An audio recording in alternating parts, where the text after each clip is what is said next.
Dear friends, welcome back to another session of Aligarh Society of History and Archaeology and the Ganga Jamuni Heritage Series, which is on reflections on our shared past. We once again would be discussing Braj Bhumi and the Mughals, like we did in the past.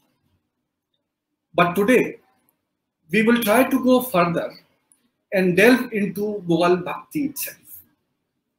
We know that the cult of not only Krishna, but also Ram started growing from the reign of Akbar onwards.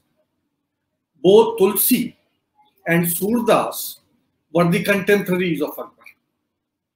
As Acharya Sri Vats Goswami last week told us, it was a Goswami of the Chaitanya order, Sri Jiva Goswami, who called Akbar as Sriman Akbara Maha.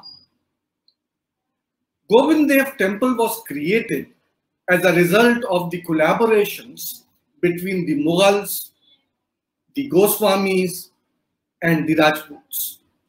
Akbar allowed the use of red sandstone, usually reserved for imperial use for its construction. And it was built by Raja Man Singh in the image of any other contemporary royal structures.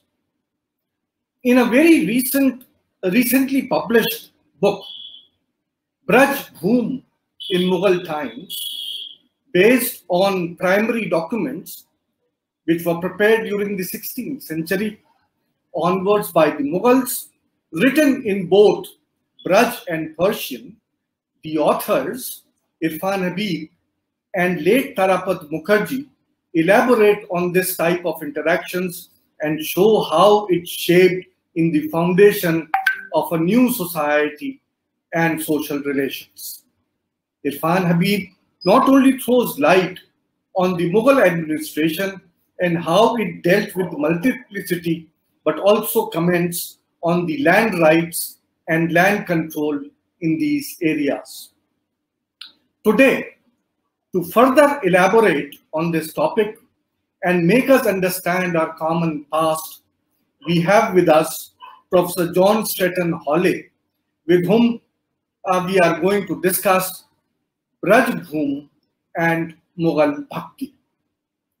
Professor John Stratton Hawley is Clare Thorpe Professor of Religion at Barnard College, Columbia University. He joined Barnard's faculty in 1986. His research is focused on the religious life of North India and on the literature that it has spawned in the course of the last 500 years. Professor Hawley is undoubtedly one of the foremost scholars of leading saints of North Indian Bhakti traditions from 1450 to around 1650, especially of Surdas, the 16th century poet and singer and Krishna devotee par excellence. Jack, as I am told he likes to be called, has served as director of Columbia University South Asia Institute and has received multiple awards from the National Endowment for the Humanities, the Smithsonian, and the American Institute of Indian Studies. He has also been a Guggenheim Fellow and was recently elected to the American Academy of Arts and Sciences.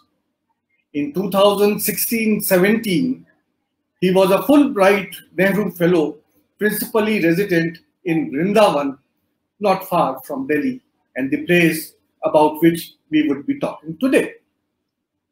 He is the author or editor of some 25 books. Most of these books are concerned with Hinduism and the religions of India, but others are broadly comparative. Recent publications include A Storm of Songs, India and the Idea of Bhakti Movement, Another book of his, which he did along with Kenneth Bryant, Sur's Ocean, Poems from Early Tradition. Both these books were published from the Harvard University Press around 2015. The latter volume has been published as part of the very impressive Murthy Classical Library of India series, edited by Professor Sheldon Pollock. Each of his work won an award from the Association for Asian Studies. Recently, with the publication of a revised and expanded version of Surdas, has been published in India by Primus Books. This monograph includes a 100-page chapter based on visual material from late 17th and early 18th century Udaipur.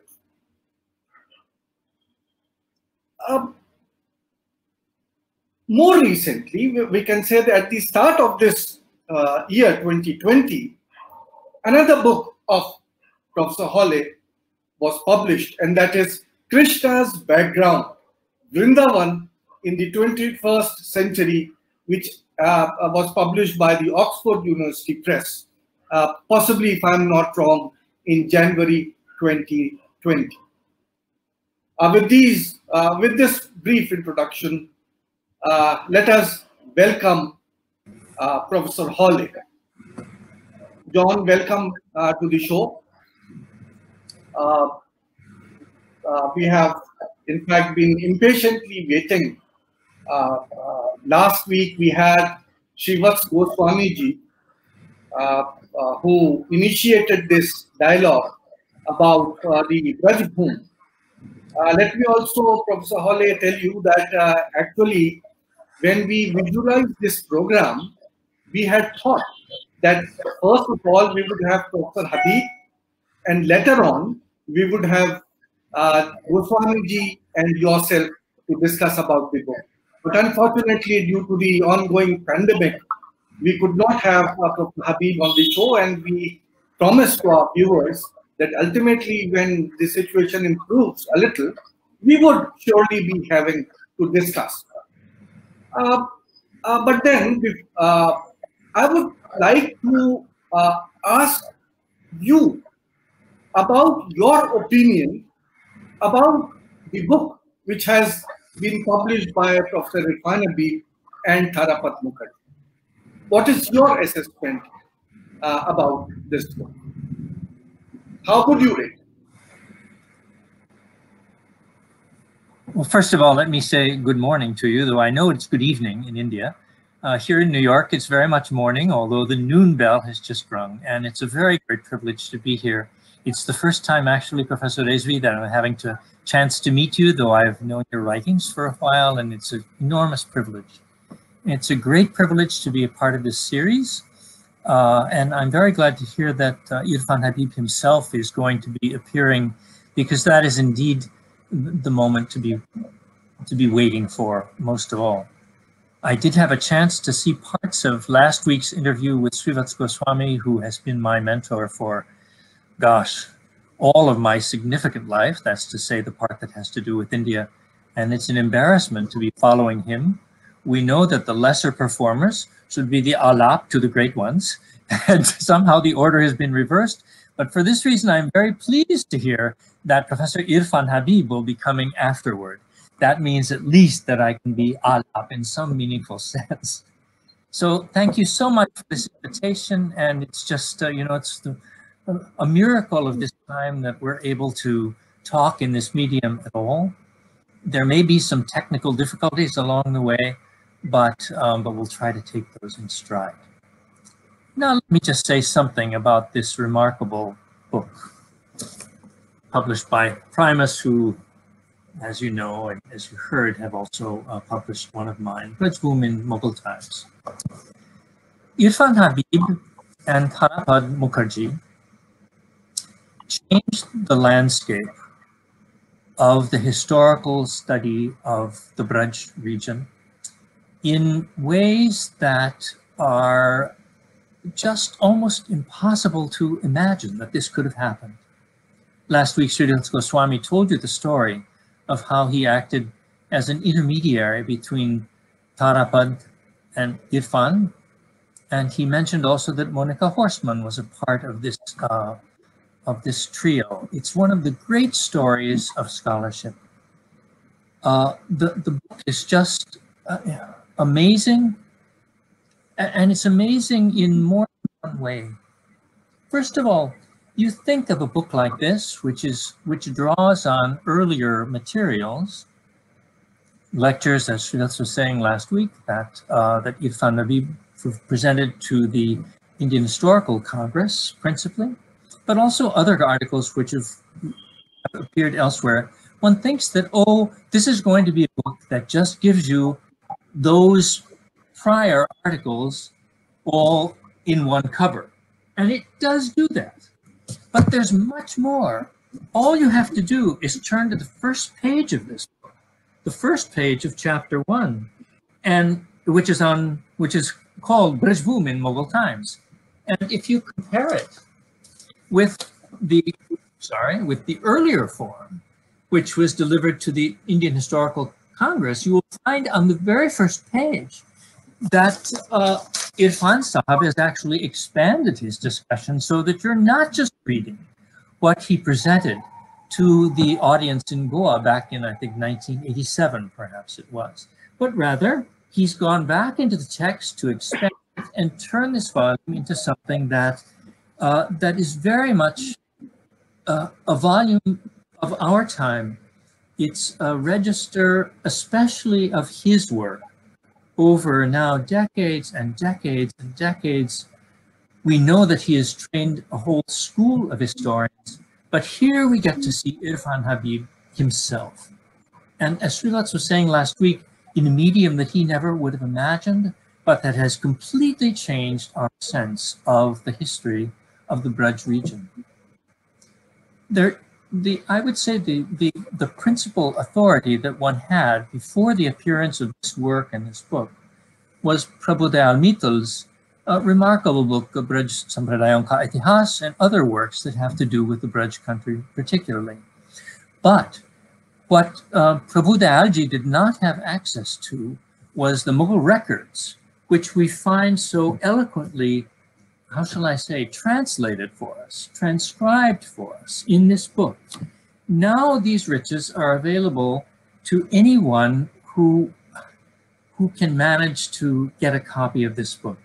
It changes we are beyond the school of history that has sometimes in my hearing been called the Kaha Jata Hai school of history. This is not Kaha Jata Hai.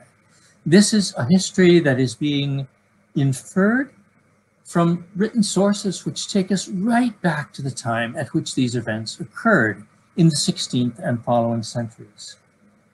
The fact that Irfan and Tarapaji, whom I did not know in person, have made this available to us is really one of the, historically speaking, one of the wonders of the 20th century. And I hope we'll have a chance to see why it matters in present time.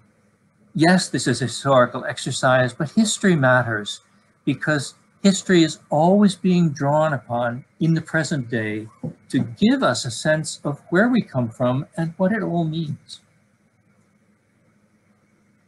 We can't say that these are the facts.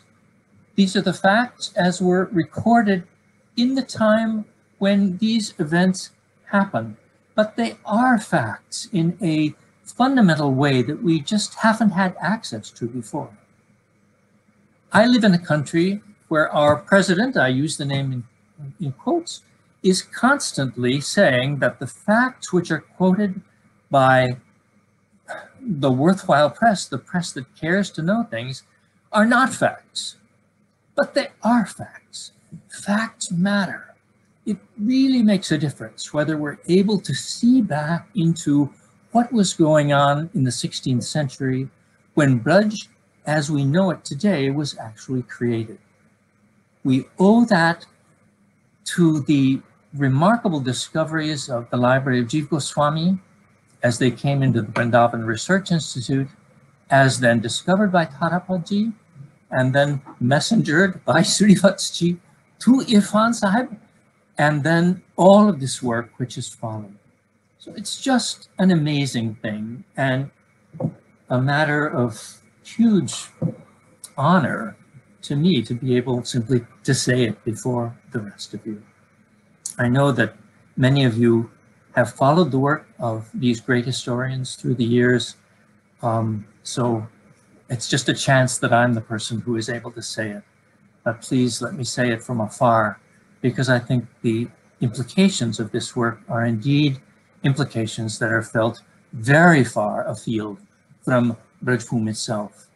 They have to do with a view of the past, which shows us a complex society being formed with all kinds of actors, not anyone's majoritarian view of what the past ought to look like. Rather, okay, maybe I should stop there. I see you've just come on screen once again, Professor. Very rightly pointed out by you that the book is actually very, very important for us because it, bases on the primary source material, which nobody can negate. As you rightly pointed out, that it is not that such and such person said so. It is very much there in the document, and no one can negate that. Now, there is one question, Professor Hawley, which I would like to ask you regarding this work, and that is that there are two types of documents which are there for Vrindavan. One which are in Braj, the other which are in Persian. Naturally, Irfan Habib would have been dealing with the Persian documents. You might have gone through the Braj documents yourself. Do you find any variance between the two types of documents, or both the type of documents talk about the same matters in a similar fashion? Well, when you refer to the Braj documents, what do you mean? The documents which are not in Persian, but those which are there in the local language, in the script which is done. Well, as Professor Habib explains, let me come to a second part of that in a moment. As he explains, when a legal document was created in Persian, there was often the obligation to create a translation or a version of that document so that people who were ordinary people, these are the people whom Irfan cared about for his whole scholarly career, so that those people could understand what was said. So often they were simplifications of the kind of text that you would get in Persian, which was a lawyerly text intended to be read by, so to speak, khas log. So there's that much of a difference. But the kinds of documents that I've been concerned with are actually rather different from any of that. They are written in Brajbhasha and until a certain point in time in the Devanagari script. And they have to do with collections of poetry which were made in this time. So that's quite a different kind of document altogether.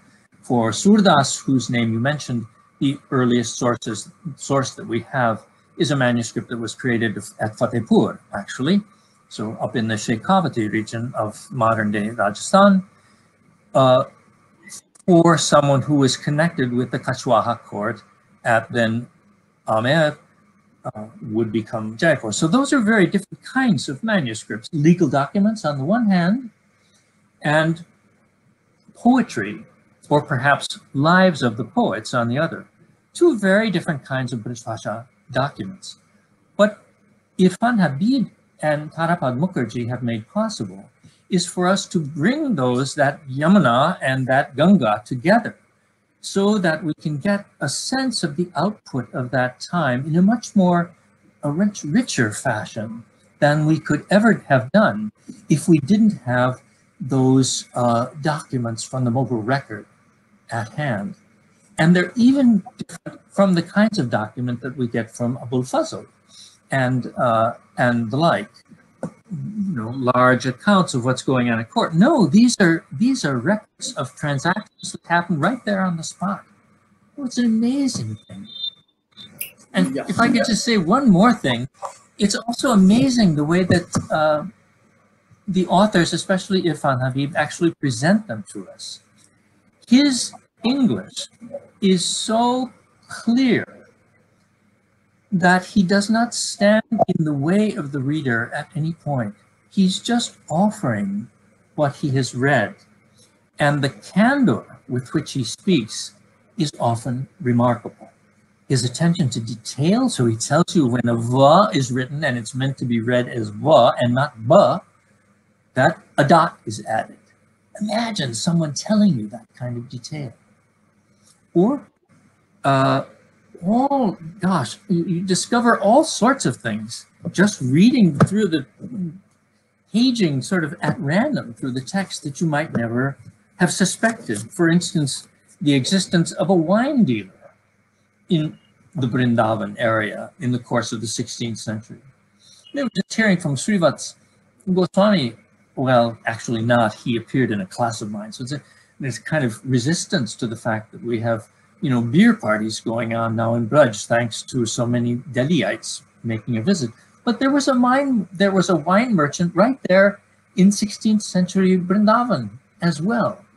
These kinds of details help us to get a sense of what it was really like to be there at that time. And just one more example before, if I may. This happens to be on page 177, where this is at the end of the chapter about how the village of Arit came to be Radhakund. There's a whole chapter on that. So out by Mount Govardhan. And then after the chapter is done, Irfan gives us an addendum. He says, on a fresh reading of the documents, an interesting fact has come to light. So he gives us the whole argument, and then we see Irfan thinking on the spot. And he says, mention is made of a certain Narayan Bhatt in the Persian, which he says is probably, that would be Narayan Bhatt. And then he says, I think this actually may be Narayan Bhatt, the very person who wrote the Braj Bhakti Vilas, which provides this marvelous geography or landscape of the Braj country in the 16th century itself. So Irfan comes back on his own writing at a later point and says, wait, I have a new idea. This could be the very property that has to do with the Narayan Bhatt who gave us that story. So it's a beautiful example of how different kinds of textual media and life stories can come together, even in the mind of a great scholar like Irfan Habib. It's a fabulous book. Right, sir. Thank you for such an explanation. Let me ask you about the importance of Braj area and the importance of Vrindavan, because sometimes Vrindavan is supposed to be the spiritual capital of India. So would you just explain a little on that? Irfan Habib and Tarapat Mukherjee only deal with the Mughal story of it. But would you say that this region had its importance from the Bhakti point of view, even in the period prior to the Mughals, or not? It's an excellent question, and I think a very hard one to answer. What we do know is that the built Vrindavan only occurred in the time of Akbar.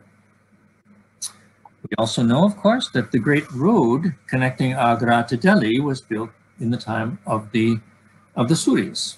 But that too was in the middle of a Mughal reign. Babur had already come and then he departed. Then we have the Suris. Then once again we have the Mughals coming back with Akbar. So certainly it's a complicated story. We're always told that it would certainly have to be true that when the Lord Chaitanya came to Vrindavan, it would have been early in the 16th century. So in a certain way, that's outside the Mughal envelope. But the records that we have very largely speaking, almost entirely are from the Mughal period. And certainly the buildings are a part of what I would want to call Mughal Bhakti. So you would know better than I wish we had better records for the earlier periods. It certainly wasn't a blank period at all. But I think it's hard not to feel that this is a Mughal story. Even the date 1535, which is when Rupa Goswami is supposed to have become the first Adhikari at the first temple of Govinda Dev, that's actually inside the Mughal envelope. So for me, in any case, I think it's very important to recognize that historically speaking, and even today, the story of Braj is a story that has to do with the Mughals. And that makes Braj into an administratively and religiously plural place in a way that we may not always appreciate, because Vrindavan, of course, is very largely speaking a Hindu site. But it's a Hindu site in the middle of a Mughal polity. There would be no built Vrindavan if there had not been Agra and Delhi, and then Lahore and Kabul, as a matter of fact, as the two capital areas that provide a contrast to and a context for the development of this Van. Otherwise, it would still be a Van.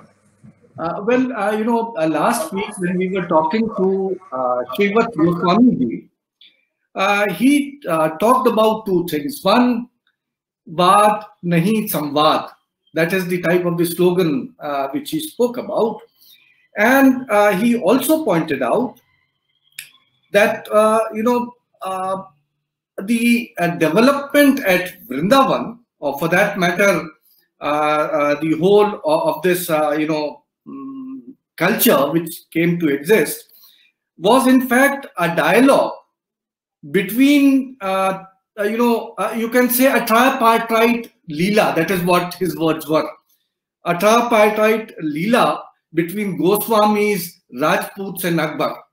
So, I mean, that is what you are also talking about, and that is possibly what Irfan Habib and Tharapat Mukherjee through their documents also talked about, that it is the samanvay between the Mughal state, the Shri Chaitanya Mahaprabhu, who according to Srivat Goswami, when he came to this region, he put his finger on the barren land, and then the grants which were given by the Mughals, and ultimately in the chapter, I think the first chapter of Irfan Habib's book, where the administration of the Mughals in this region has been dealt with. So as you rightly pointed out, that the whole development at Vrindavan was something which started from the period of Akbar onwards, or from the coming of Sri Chaitanya in this region. We look to, I think that's all absolutely right insofar as I understand, but if we look to that slightly earlier moment, when, earlier than Akbar, when Rupa Goswami and Sanatan Goswami come to Braj, when we begin to, so we could take the concept of Samvad, and we could think, well, what kind of Samvad was going on inside the lives of those very people? Chaitanya himself, there's no Mughal record or any kind of record of Chaitanya's actually being in Braj, apart from the Gaudiya biographies of Chaitanya, which very importantly were made in the Mughal period. But for Rupa and Sanatan, we know that they were officials at the court of Hussain Shah of Gaur. So think about that. And they had, of course, Persian names. Rupa was the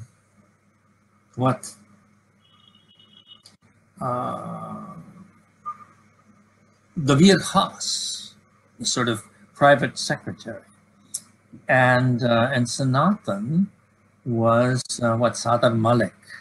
So it's not an accident that these, the inner Samvad, surely they could speak some Braj Bhasha to be able to communicate with ordinary people, but they certainly had Persian. at their beck and call.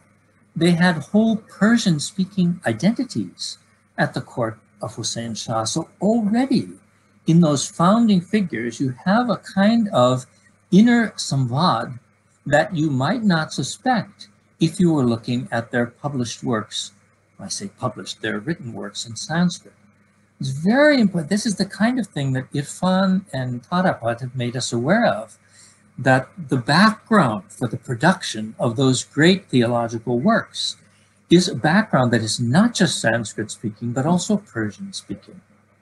And the financial arrangements that made their success possible were arrangements that depended upon a Persian speaking court. Right, sir. Yeah. Apart from this, this whole development of the Chaitanya sect through which all this was happening, your work, in fact, on Surdas shows that there is another aspect in the Braj region which is also being done, the Braj of Surdas and his Braj Bhasha.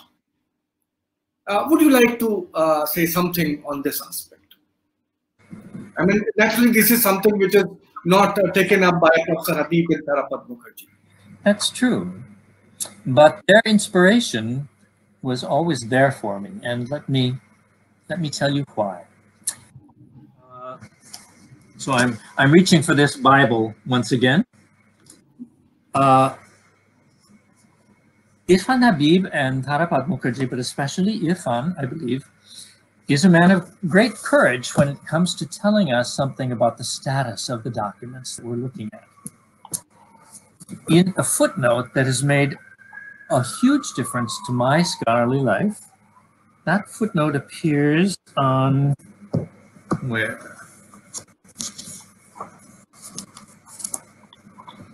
In this book, it appears on page 63, if anyone is looking, page 63, number 16. He tells us in that note that two of the firmans that were published by Zaveri some time back in a book that purported to give us firmans to the leaders of the Vallabh Sampradaya, to the Tilakayat Maharaj Shris from early times, are collected in this book. But Irfan points out that two in that collection, Firmans 4 and 5, as they're numbered there, actually must be forgeries. Forgeries. And forgeries appear elsewhere in their book as well. It's not something that could just happen within the Vallabh Sampradaya, it also happened in the Gaudiya Sampradaya. He gives on page 89 a whole appendix called Note on Two Forged Farmans of Akbar, and they are both farmans that have to do, in fact, with Rup Goswami. So, why? We were talking about facts before. Here, we're being given by a scholar who is able to read these records the reason why we should doubt this whole set of documents, and there are others that appear in the book. And he gives us, the Vallabhite ones, he's worried about the quality of the writing, he's worried about the titles, the Qur'an, and he's worried about what he calls the ignorance of the scribe as to the simple requirement that a farman had to begin with 2 half lines. Show both documents to answer. 2 half lines. Now, maybe he was copying from an earlier document, but this document has to be what he calls a forgery. Why did that matter for me? I appreciate his historical courage to be able to sift documents that seem to have been composed when they were from documents which claim to have been composed at an earlier date than they were. That had a very big impact on me because as I found myself learning about Surdas and the history which has been ascribed to him, I found myself having to doubt what I was reading. So that deals especially with Vallabhacharya. You would know that the great story goes, as we told in the Surdas Varta, which became a part of the Chaurasi Vaishnavanti Varta, that they met at a place called Goghat on the Yamuna, of course, not far from Agra, but on the way up to Mathura. And at that place, we are told, Sur was given an initiation by Vallabhacharya, in the course of which Vallabhacharya communicated to him in a mystical fashion the entirety of the Bhagavata Purana. So we are to understand that all that Sur composed was a kind of Bhasha version of the Bhagavata Purana. But what's the evidence for that? There's a remarkable passage which tries to relate a version of one of the best known poems of Surdas to what Vallabha says in his commentary on the Bhagavat. But it takes a lot of, how should I say, fancy footwork to make that happen. I won't go into details, but I just want to say that the whole question that I've had about whether Surdas actually was a pupil of Vallabha arises from this kind of carefully looking at what the documents themselves actually are. I think if you would look in this whole book, you will find mention of Vallabhacharya actually only once, and it's not because he figures in a document. It's because of what Irfan is bringing as context. So the absence of Vallabha in this entire set of documents is quite remarkable.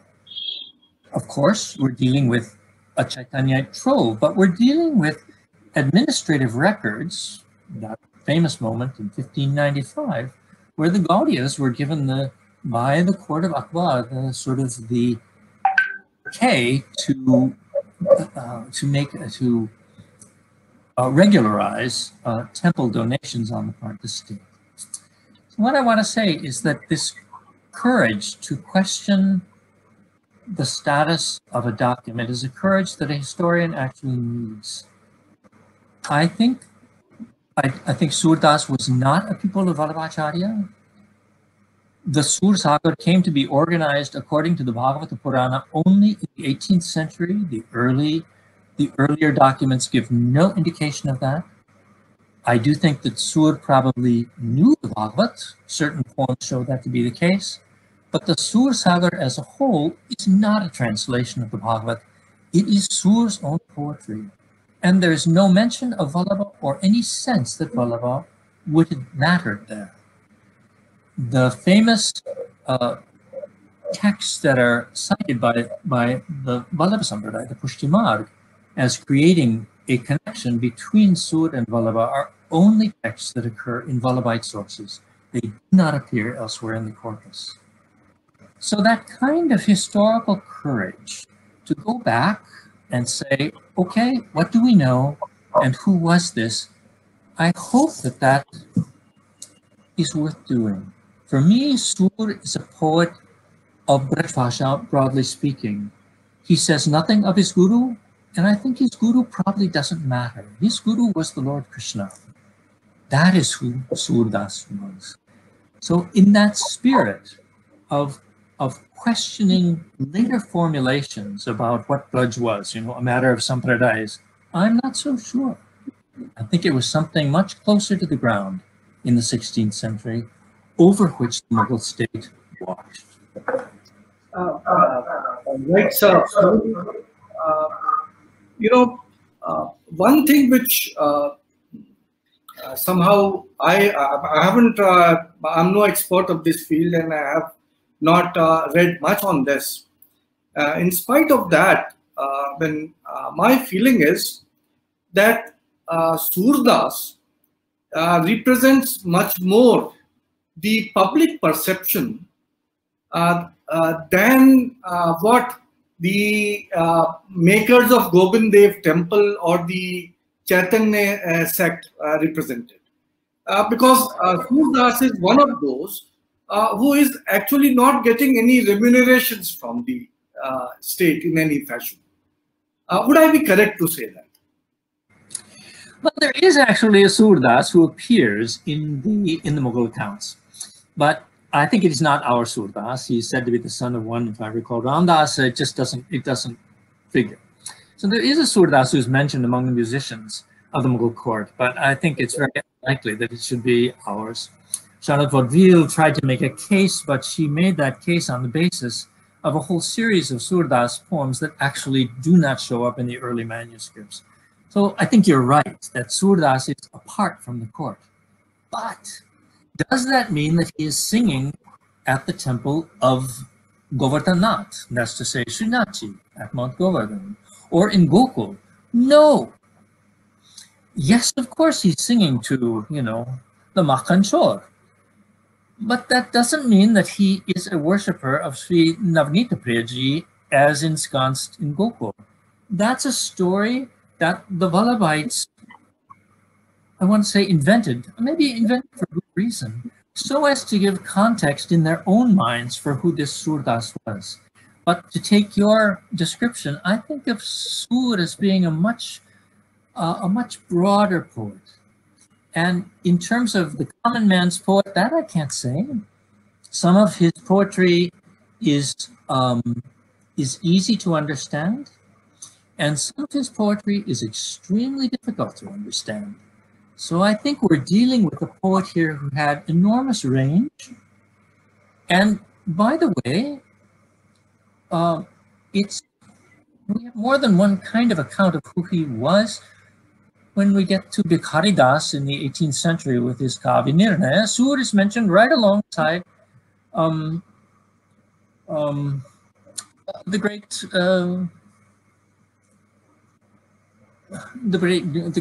Premakyan poets.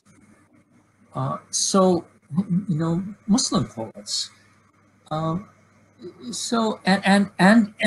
in a text called the Afsane-i-Shahan, written by one Muhammad Kabir, we don't know exactly when, but sometime during the period of Jahangir, he's described as performing for Islam Shah.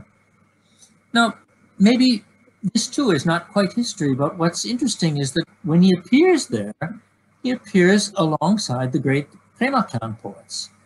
So let's be careful about thinking that we know where Sur was performing. We don't know. It may well have been in a temple setting, or it may well have been in a more courtly setting. And if it was in a more courtly setting, he may well have found himself surrounded by Muslim poets and Muslim hearers in a way that usually we don't tend to think. When you mentioned the this book Chaurasi Vaishnava Ki Varta, there, I just went through the translation of this work, and there are a number of episodes where it is alleged that these Vaishnava saints, they went to meet Akbar. But Akbar, in fact, invited them to meet him, but they refused to meet Akbar. When Srivats Goswami ji was talking about Vrindavan, he said the Goswamis and others invited Akbar to come over to Vrindavan, but actually he never came in spite of promising that he would be coming. So, there are two diverse, in Chaurasi Vaishnava Ki Varta, it is as if, Akbar wants to meet them, but the, saints refuse. But here, the legend is that they were inviting Akbar, and Akbar did not come over to Vrindavan. Right. Well, this whole set of stories about who comes to be with Akbar is a wonderful set. I would call it a trope. We're not talking about history here. We're talking about a familiar story about the relationship between dunya and dirat. And what should be the relationship between spiritual power and worldly power. So it relates to the Chistis, actually, and so forth, in relation to the state. I think it's very unlikely that Surdas appeared before Akbar. The story is a great one. Akbar asks for a composition to be offered about him, and he says, no, you're not my lord. I write my poems for, in that context, Govardhanath instead. Or Mirabai comes. I don't think so.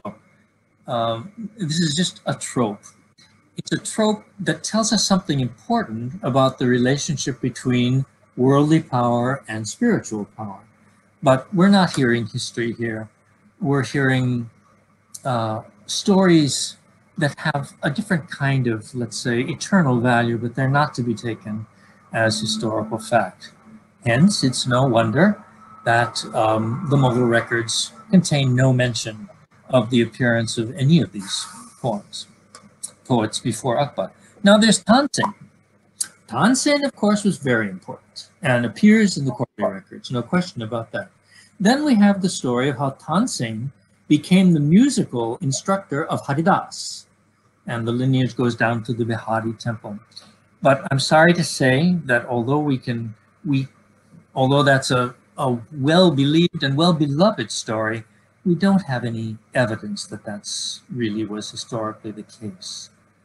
Even the beautiful painting that shows Tansen, Haridas, and Krishna together is an 18th century or even 19th century painting. It doesn't go back further. In one of the recent, and this is my last, query before I would request you to show some of your slides to further elucidate on this theme. Just one last query to you, and that is that recently Professor Romila Thapar has published a book where she,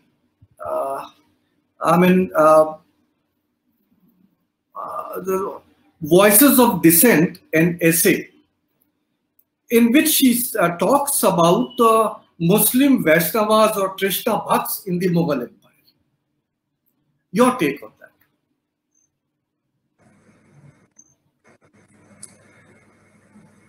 Well, there's just no question but the fact that they existed, and they existed in very high places.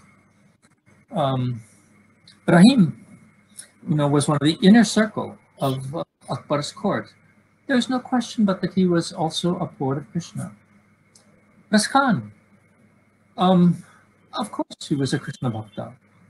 What Romila, I think, is wanting to say in that, the great Romila Thapar, what she's wanting to say, among other things, in her writing there, is that they did not describe themselves as Mughal Vaishnavas. They were Krishna Bhaktas. There were no, she's trying to say that these great boundaries that we have nowadays, where a Vaishnava is something over here and a Mughal is something over here, those boundaries did not exist in the 16th and 17th century. There was this ability to move freely, more freely perhaps, in response to one's own poetical, let's say, urges. So I'm completely with her there. We can very well imagine Rahim or Ras Khan being at the Mughal court and singing their kabit, to take the case of Rahim, in the presence of the emperor or other courtiers. Why not? Right, sir. Would you like to show us some of your slides through which to tell us more about this Braj region? We've been talking all along today about Brajbhum in Mughal times. I'd like to say a word about Brajbhum in our times before I sign off. And maybe I could start with January 8th, 2020 in Delhi, when I was at the India International Center for the launch of a book that I've recently completed called Krishna's Playground, Vrindavan in the 21st Century. So again, this is a note not just about Brajbhum in Mughal times, but Brajbhum in our times. The purpose of that book was to give a picture of how Vrindavan has changed in the many years since I've been visiting it on a regular basis. Those years started back in the mid-1970s 70s, and parts of Vrindavan are very much now as they were then.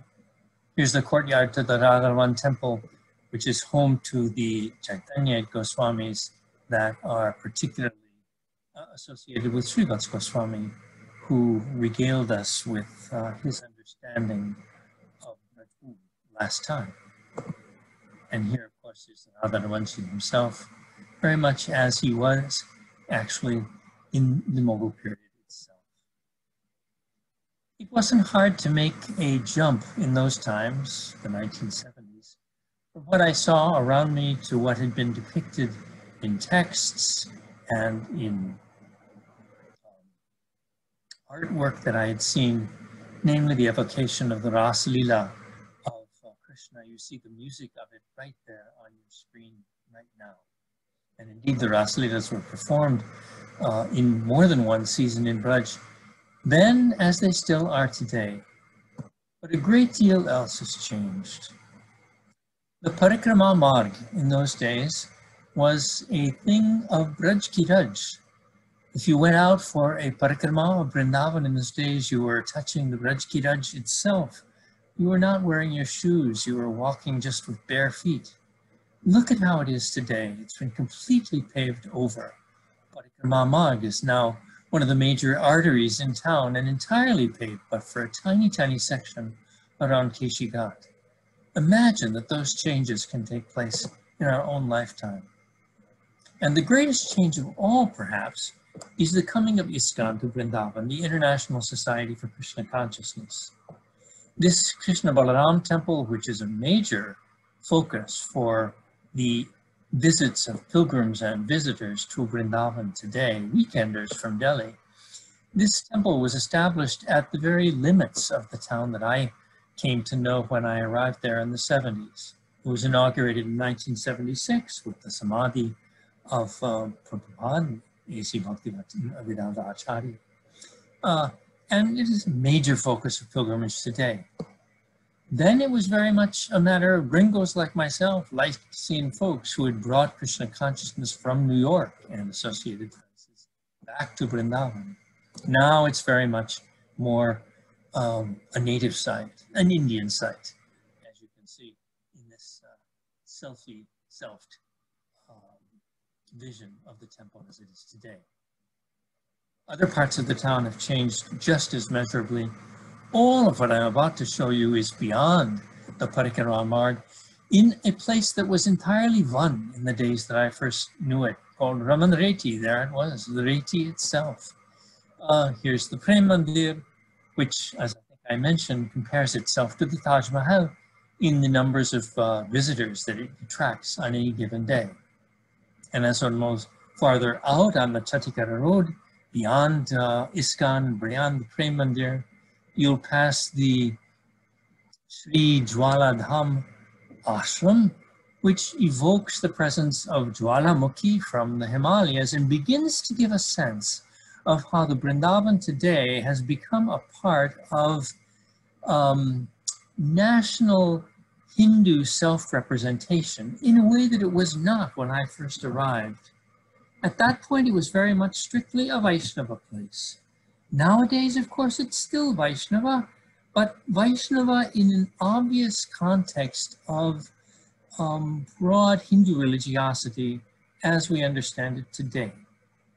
Here, of course, is a representation at the Jwaladham, or Jwaladham ashram, of Sri Krishna lifting up Mount Govardhan. And you'll see that some giraffes have been brought in from the greater world to help him with that task. I love the playfulness of this. The Leela of Krishna has not disappeared from Braj. Here you can see it at night. And if you happen to come with a kid in the course of the day, it's a great thing, because for the kids especially, and as a feature of the Leela nature of Vrindavan, you can take your child up there to take a look at the helicopter that has landed on top of Mount Govardhan, the imagined Mount Govardhan of this very site. Keep your eye on that helicopter. Helicopters are not actually foreign to Vrindavan itself, as one encounters it today. Another indication of how Vrindavan has been surrounded by the, one might say, syndicated Hinduism of our present time is the presence of this 52-foot Hanumanji at a Chitrakoot ashram just across the street from some of the sites that we've just seen. This Hanumanji you could see in Delhi and in many places around India today. And perhaps most telling of all, here we have Vaishno Devi, having been transplanted from her natal place in the Himalayas, so to speak, to take her presence in Vrindavan as a kind of Dwarpal. If you were to approach Vrindavan on National Highway 2, you would come down the Chatikara Road, and hers would be the first presence that you would see, a massive presence on the landscape. So once again, a sign of how Vrindavan has been enveloped in a more comprehensive Hindu religiosity that is familiar to us from many places in India today. When I launched this book, Krishna's Playground, in Delhi in the beginning of this year, 2020, I had thought that my main purpose was just to try to give a picture of how Vrindavan has changed, how rapidly it's changed in the time since I've been going there, and what those changes have meant. A major feature of that would be how Vrindavan has really become a part, so to speak, of megalopolitan Delhi, with its new high-rises built all over the part of town that we've just been talking about, the new part of Vrindavan.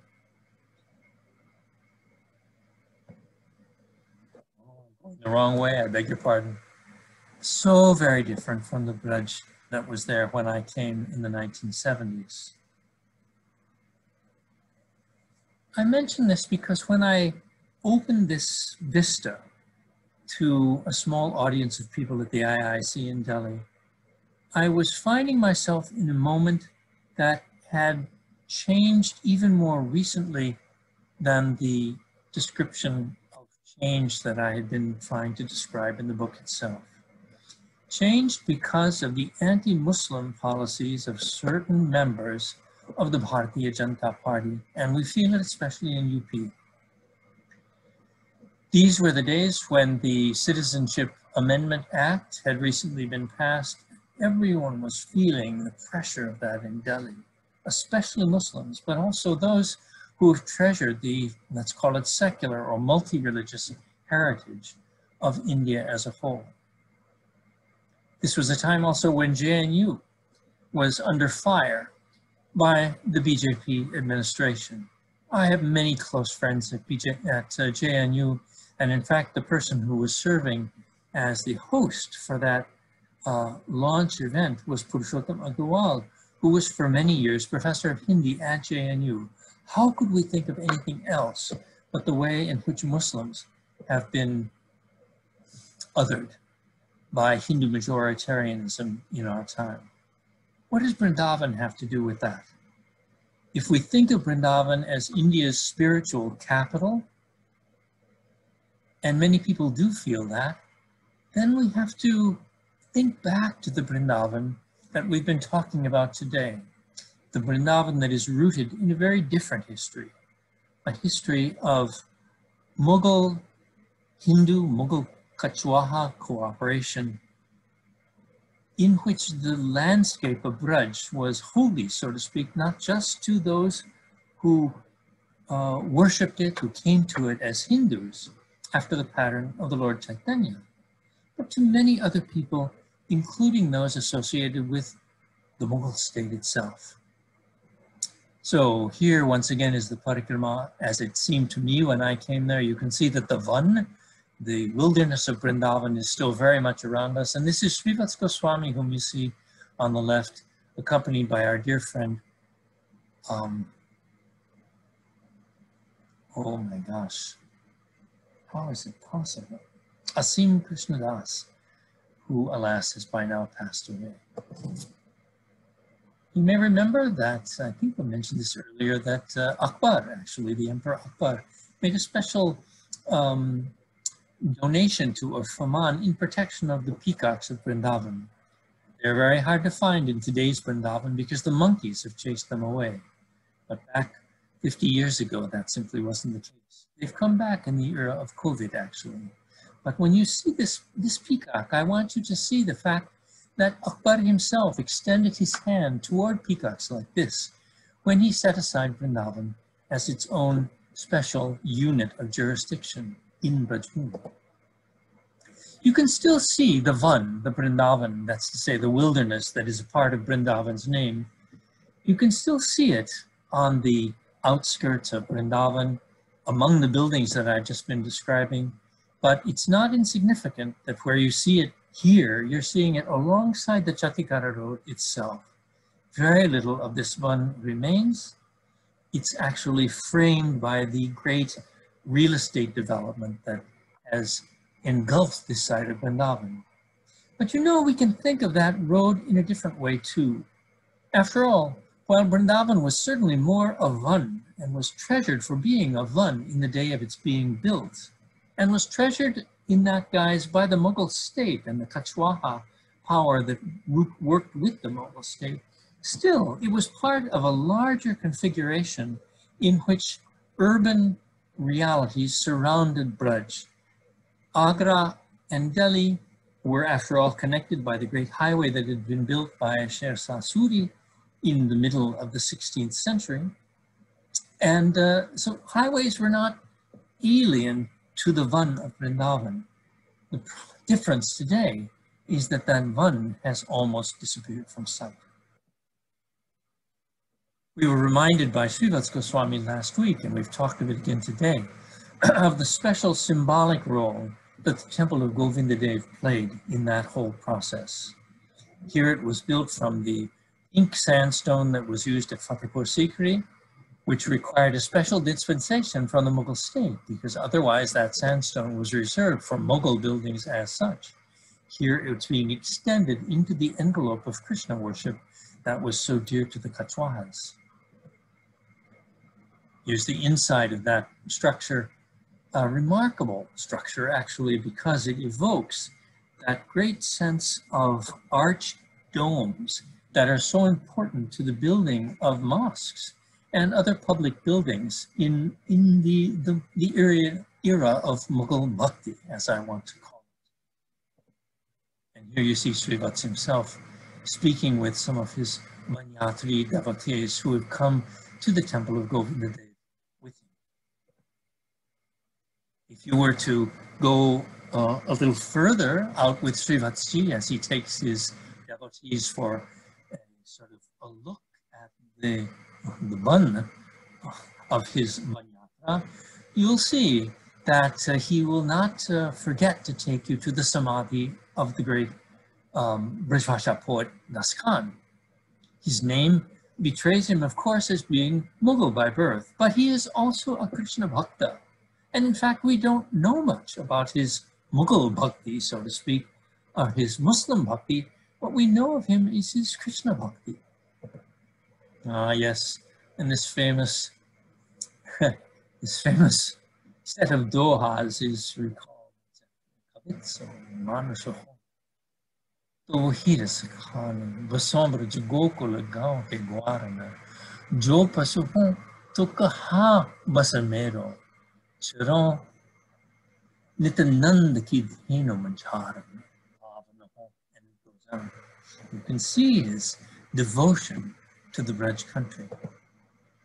Here then is his Samadhi, located on the eastern side of the river Yamuna, and Srivats is taking me along with his Banyatris to that site there. You see him with his very familiar microphone taking his devotees back into the history of Braj. And here, as you recall, is the representation of the Govinda Dev Temple that was made on the walls of the Bhojanshala of Raja Jai Singh of Amer, later Jaipur, named after him. So this is a sort of an artist's representation of how the Govinda Dev Temple looked in the day when its shikara was intact. The story of how it came not to be intact is not yet a story that we actually know how to tell, though the Pandas of Vrindavan tell it with great confidence. They say Aurangzeb destroyed this. It may be, in fact, that Aurangzeb was responsible for the dismantling of the shikara, But it's significant that he maintained the rest of the temple. And if it was Aurangzeb who took that shikara down, then surely it was in response to the fact that Brajvasis and Kachwatas had protected his political rival, Shivaji. So I think it would be fair to say that this was a political act rather than a religious act, though of course it had an effect on a religious building. But I think it was not Aurangzeb the Muslim who did this, but Aurangzeb the emperor who destroyed that shikara, who brought it down, if indeed he was responsible for that act. It's still a mystery. I take you back to what Srivats had to say about that last week. Also glad to look forward to the fact that Dick Eaton, Richard Eaton, is going to be coming into this seminar in a week's time to talk more about this very, how shall I say, involvement of the Mughal state with its Hindu citizens.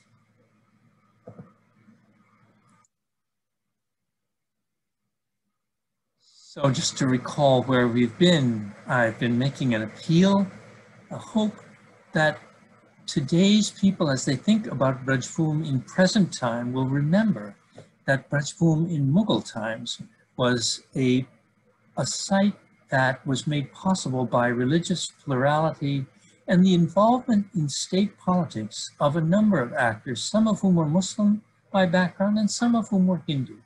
We would not have Vrindavan, the spiritual capital of India today, had it not been for that cooperation. And you'll recall that we talked about the poet Surdas, and I raised some questions about whether he should be thought of as a pupil of Vallabhacharya. I think not. He is Sur, as you would encounter him if you Googled him on Wikipedia today.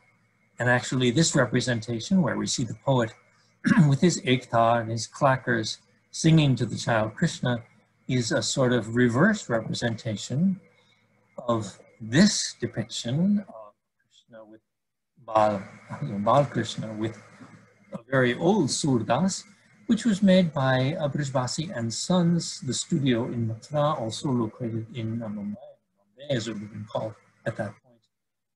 So you see this wonderful, the aged poet of Braj addressing himself to an enraptured Sri Krishna. But once again, if we look closely at the poetry of Sur, and particularly if we separate him from that supposed sectarian rubric into which history has come to funnel him, that's to say the rubric supplied by the Vallabh Sampradaya, we meet a Sur who is open to his not just Hindu surroundings, but Mughal surroundings and Muslim surroundings as well. Here is Sur as he is depicted in about 1700 or 1710 in Udaipur. Notice his very interesting hat. Notice that he's not carrying an ektar at all. He has his janjiras, and he's part of a scene, a Braj scene, that is being performed at the royal court in Mewar. I mentioned to you one of the poems that is illustrated at Mewar at that point in time, and we'll come to it in just a moment. That's the Tazi poem. But I wanted to give you just a little bit of a sense also of an evocation that Sur provides for the river Yamuna. Just a little taste of the language of Surdas as we know it in the poems that can be very firmly dated to the 16th century, unlike so many that fill the Sur Sagar today. The Sur Sagar that we know is a work of agglutination. It grew with time because more and more poets wanted to take the name of Sur as they gave a chop to their own poems of their own composition. But here is a poem that we can actually date to the 16th century. It appears in manuscripts that have very definitely a 16th century base. It's addressed to the Yamuna. Kalindi Keso Kinari. This is not Keso in the sense of Kesa, but Keshav. That's to say Krishna. Kalindi Keso Kinari, ki pyari. Nyari bhi hai, but pyari hai yahan pe. जैसे हम पर श्याम करत हैं Aisi kripa karhu to manyari. There's our yari. Jamuna jasaki rasi chahonjugu jamajeti jagaki mahatari. Sur, that's his chunk. Sur buro kabahunjani mano kaha karon yeh prakriti hamari. So we've been talking about prakriti this whole time, the natural world of Braj, but here the poet takes prakriti in a personal sense. Please forgive what I ever may have done. It's on account of my own nature, my own prakriti. That's what makes me as I am. Then I want to show you the text of the Tazi poem, so to speak, this wonderful poem about peacocks sitting on peaks. Sikani sikarani chaditega sunayo birahani sunayo, I beg your pardon. Birahani savadhana karahiyo. Ye pavasedala ayo. And here comes the crucial line. Badala ati banayate pavana tazi shari chatak dekhayo. And on it goes at the end. Suradasa samutake vane. Pranajata birmayo.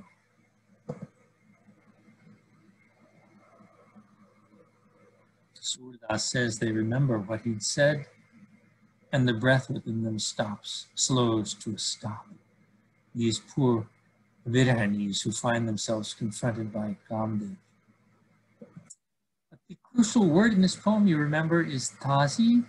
Those, I think specifically, certainly Arab horses, and would have been a part of the Mughal army, actually. And here, the metaphorical realm is described on the left, as you recall, and the real world attack of Kama in the absence of Krishna is felt on the right and felt by the poet, whose visual signature we now see. Again, this reminds us of the temple of Govinda Dev because of its embeddedness in a Mughal Krishna culture. Here is Srivatsa explaining the significance of this temple to me and other of his devotees as we went to the temple of Govinda Dev. And I would want to point out that this is the culminating point for his Banyatra, when he takes his devotees to so many places around the Ban of Vrindavan and its surroundings. He wants to end with the Govinda Dev Temple because, as we learned last week, he cherishes this temple as a symbol of dialogue that is in danger of being forgotten in today's Hindu majoritarian India. He recalls the crucial importance of Raja Man Singh for this temple. Without Raja Man Singh, it surely would not have existed. And the fact that Akbar, the Emperor Akbar, was behind the entire project. If somewhat indirectly, and yet his name is mentioned in the inscriptions that we actually see on site. I like this particular depiction of Akbar because it shows a couple of gringos like me, a couple of foreigners, dressed in their strange dark clothes. So many of us in New York wear black all the time. These would be, I suppose, the Jesuits who came to the court of Akbar. And as we know, the Deen-e-Ilahi was not just about welcoming Jesuits into the presence of the Khas Log, but representatives of other religious communities as well. It was self-consciously a religiously plural vision of what religion ought to mean. And now, let me turn finally to the structure that we've been talking about earlier, the Vrindavan Chandrodaya Mandir, which is going to change the landscape of Vrindavan very substantially, if indeed it is built. We have a great hole in the ground for its foundations at the extremity of Vrindavan, not so very far actually from the Vaishno Devi Temple. What will this structure say about Vrindavan? We remember that in the literature that forecasted It was said that if you go in up to the top of the Chandrodaya Mandir, you would be able to look across the Braj landscape and see as far on a clear day as to the Taj Mahal. One hopes that that's a point of just general reference for where the Braj country stops. You know, the Taj Mahal is a marker of the Braj country in its extremity. But one's worry is that one is here looking down on the Taj in a way, or that's the danger, in a way that Yogi Adityanath has looked down on the Taj as a representative of the Mughal presence behind Braj culture. It's that we hope to remove from consciousness. Note that the Taj Mahal is built on the banks of the Yamuna. That same river ties the heartland of Braj, Mathura, and Vrindavan to Agra. It's the same river. It's more than the river in some ways that is half of the Ganga Jamuna Tehzeeb, or rather that Tehzeeb actually is contained in a sense of what this river ought to mean. In speaking about the Vrindavan Chandrodaya Mandir, I have not mentioned yet actually a very important part of what it represents. When ISKCON of Bangalore developed the plan to build the Chandrodaya Mandir, its first step, very much to its credit, was to establish there a branch of Akshay Patra, the inexhaustible vessel which provides free meals to kids in various parts of India at large, including Vrindavan. Here you have a representation in Vrindavan at the Vrindavan Chandrodaya Mandir of the Akshay Patra program. And indeed, the kitchen that feeds Akshay Patra is located right there on the VCM site, the Vrindavan Chandrodaya site. Here's one of the trucks that takes meals out into Vrindavan and into the Braj country, just as they do in many other places around India today, including Bangalore itself. There was an occasion earlier last year, 11th of February 2019, where the 3 billionth meal was going to be served to school children all over the country. And that was going to be celebrated at Vrindavan itself, and the Prime Minister himself flew in from Delhi for that occasion. You remember I mentioned helicopters? He certainly came in a helicopter, and in fact, 2 additional heliports had to be constructed on the grounds of the Chandrodaya Mandir so that the Prime Minister could come down from Delhi, the Chief Minister could come across from Lucknow, and I suspect that the 3rd helicopter was filled with the security squad that would have been necessary to keep them safe as they came. I don't know that for a fact, just speculation, but there were 3 heliports on the scene. I was present in the crowd that was waiting for the Prime Minister to appear and for the event to begin. Some 11,000 people. It was a fantastic gathering. And here are the guys who happened to be in the row just behind me. We're all waiting here for the arrival of the Prime Minister, which is going to be shown to us on a big screen. We're inside a structure. We won't be able to see the helicopter itself land, but we can see it all happen on a big screen that makes the event available to us visually. There was such palpable excitement at that moment when Narendra Modi was going to arrive in Vrindavan and to share his own sense of charisma with the crowd that had gathered for that occasion. This was certainly a Hindu crowd. There's no question about that. But what I very much hope, and in celebrating an initiative that was made by Hindus, by the Hindus of Bangalore initially, but now all around the country and indeed at the Vrindavan Chandrodaya Mandir itself. What I hope is that in the course of the celebration of that Hinduness in service of the nation, these guys behind me don't feel that they have to other the Muslims and members of other religious communities who live near them, and indeed in Vrindavan itself. We have a lovely 18th century account of how, in fact, Muslim faqirs lived in Vrindavan. There certainly are Muslims still living in Vrindavan, as there are Sikhs and as there are Christians by birth. It's a Hindu town, but it's a complexly Hindu town. And its history points to the fact that it was built on the foundation of what Srivat wants to call dialogue between religious communities involved in a polity that will make room for all.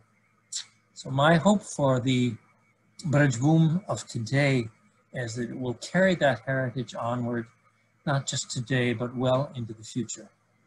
Thank you. Thank you, Professor Hawley. Thank you very much for giving us your time and explaining to us those points which we would ordinarily have missed. Naturally, let me say that these programs are directed towards those who are non-experts of the field. Naturally, these aspects of bhakti, these aspects which scholars like you or Irfan Habib deal with, are difficult to understand as far as the general public is concerned, general masses are concerned. Our attempt through these programs is that they are made simple so that people who are not experts of history may also be able to understand the world, how it is developing around them. Thank you very much. And dear viewers, let me once again inform you that next Sunday, we would be interacting with another scholar, Professor Richard Eaton, who would be with us, and he would be discussing his recent work, his book on Indian history, which was published some time back. I hope that before you join us once again next Sunday, please go through Eaton's work so that you may be able to follow what he has to tell us. Thank you very much.